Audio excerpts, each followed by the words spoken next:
The Hand That Paints, an audible novella by James Maxwell. Chapter 1. Palm Desert. The air crackled with pure, blistering heat that clawed at your senses. It was so scorching you felt it in your nostrils. The desert stretched out like an unforgiving wasteland beneath the relentless sun, as relentless as the dirt bike maniacs tearing through the dusty trails, their incessant revs cutting the peaceful stillness of the desert like a chainsaw.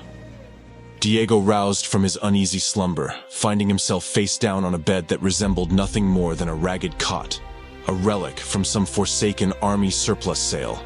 His room was a small office in an old workshop long retired and destined for demolition. He'd snagged the land on the cheap in the unforgiving heat, far enough from the prying eyes of the world but close enough to his treasured meth dealers. His place of sanctuary in the wilderness of man. He shuffled slowly outside the office, each step a little more conscious, into a realm of stark juxtaposition.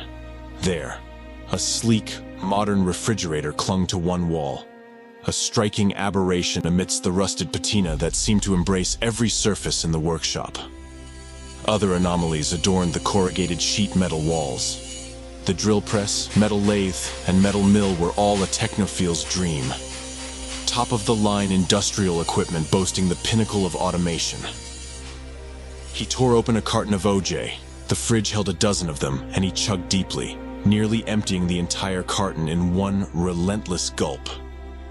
Next, he turned his attention to the small folding table, where 4 meticulously arranged lines of meth awaited him. Diego knew that hastily chopping your meth with the hunger for a bump only led to a poorly cut line. He preferred his cut as fine and tight as possible. After indulging deeply, he set about prepping the lines for break time and then moved on to the workspace. There, at the heart of the shop, suspended by an industrial hoist, lay Diego's latest masterpiece, the Infinite Sea. It was a car-sized metal sculpture, a mesmerizing tangle of impossible geometry, along the lines of a Mobius strip, but far more confounding. Each curve and twist seemed to defy the rules, creating an illusion of infinity that played tricks on the senses. Diego wielded a welder like a painter wielding a brush. With space-time as his canvas, he conjured sacred geometries that whispered of Escher and Dali. Donning a welding mask, Diego grabbed his paintbrush and sparked up to put the final touches on the piece. It was going to be hard to part with what he considered his finest work, but for $1 million, he would get over it.